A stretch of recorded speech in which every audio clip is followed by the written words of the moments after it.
Mel Gibson's name has come to be associated with Hollywood royalty. He was born on January 3, 1956, in Peekskill, New York, and grew up in Australia. His father, Hutton Gibson, was a railroad worker and a World War II veteran, while his mother, Anne Rayleigh Gibson, was a housewife. Mel was the sixth born of the 11 children born to his parents and spent much of his childhood on the move between the United States and Australia. It seems that the great future of Mel was genetically determined because his paternal grandmother was an opera star from Australia and his grandfather was a millionaire.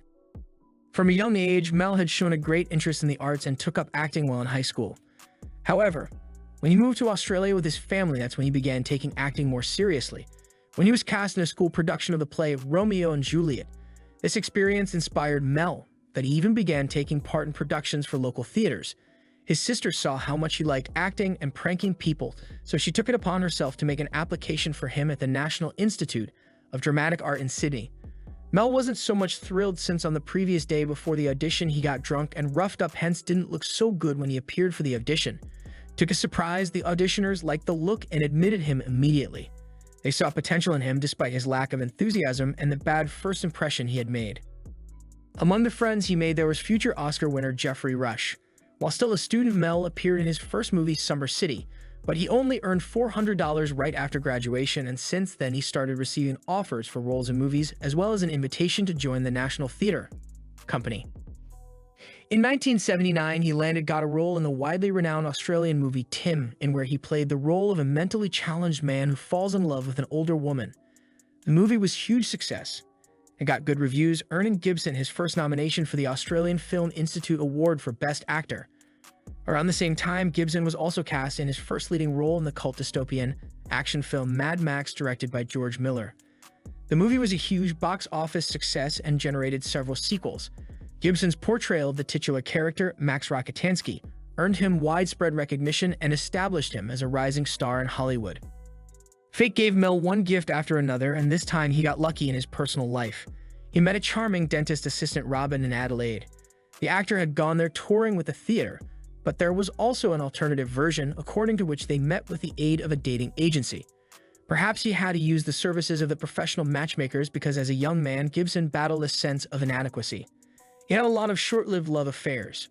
He bought a lot, drank a lot, and got in all kinds of trouble, including several fights. Mel had a close brush with death and hence gave him a reason to turn his life around. In 1980, Mel and Robin got married, and their marriage was very solid, which lasted for almost 30 years. They got 7 children, 5 sons and 2 daughters. Mel Gibson starred in Miller's Mad Max 2, The Road Warrior, which the audience loved and mentioned as one of the best movies that year and earned him $120,000. He also appeared in a war drama, Gallipoli, about the hardships of the First World War, for which Gibson earned 35,000 Australian dollars, and Attack Force Z, an action film about the Second World War, which brought the actor 1,000 Australian dollars, and a romantic drama film called The Year of Living Dangerously, in which he starred with Sigourney Weaver. Then the actor starred in the drama film called The River, which he got nominated for several Oscars, and a drama film called Mrs. Soffel. The popularity of the actor brought him a contract worth $1 million with a Japanese brewery called Asahi, in which the actor was obligated to regularly appear in public with a beer cannon. That contract backfired later on, and since Gibson had lost his driver's license for 3 months and got a $400 fine for driving while drunk. In 1985, the third Mad Max movie came out. This was the last time Gibson played that role. Mad Max Beyond Thunderdome was extremely good and action-packed. Mel got 1.2 million Australian dollars for his role. He eventually made his spot in Hollywood by playing the lead role in the cult classic action movie Lethal Weapon in 1987, which earned him a stunning $100,000. Despite all the glory and success surrounding his name, Mel Gibson has had a lot of drama and damage made to it. One of the most significant controversies occurred in 2006 when he was arrested for driving under the influence DUI. In the process of arrest, he made anti-Semitic comments to the arresting officer that were later released to the press. This incident brought about backlash from around the world and condemnation from the public and especially the Jewish community, saying they were responsible for all the wars in the world. He tried apologizing, but the damage had already been done and great damage made to his reputation. His career came to a temporary standstill with some studios not wanting to work with him. He went into the shadows for almost 10 years, where he is said to have made many luxurious purchases, including houses and a ranch. He made his first appearance at the premiere of X-Men, The origin of Wolverine, where he shocked the world after showing up with a Russian pianist and singer, Oksana Grigorieva. The public assumed that his family was no longer together since after he had been away from the big screens.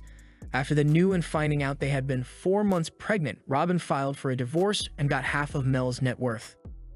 However, Gibson was able to make a comeback over time and continue his acting career.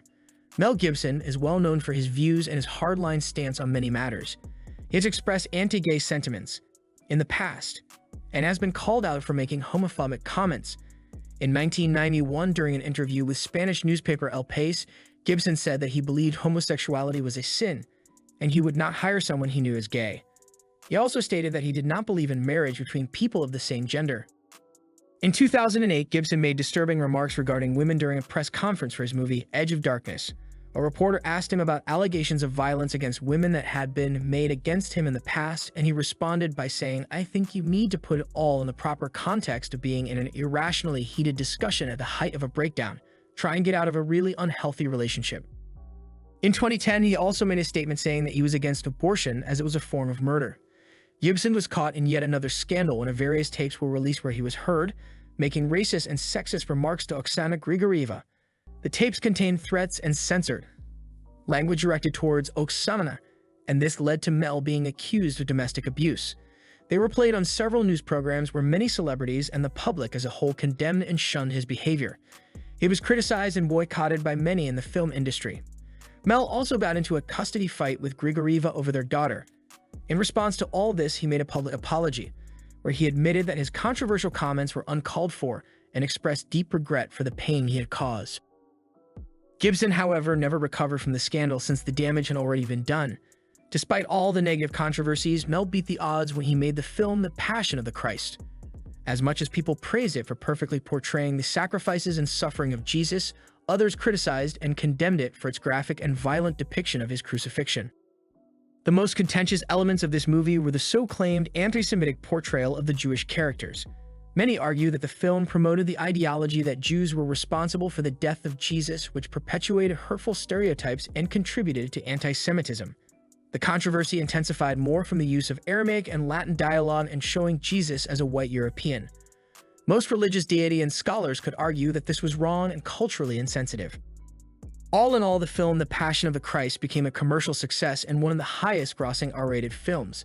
This contributed greatly in solidifying Gibson's reputation in the filmmaking industry and is a reminder of his talent and ability to create a powerful work of art that touches the hearts and minds of his audience.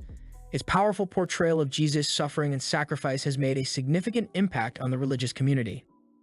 And there you have it, a fascinating journey through the life and career of one of Hollywood's biggest stars, Mel Gibson. If you like this video, make sure to hit that subscribe button and hit the notification bell to never miss out on my latest content.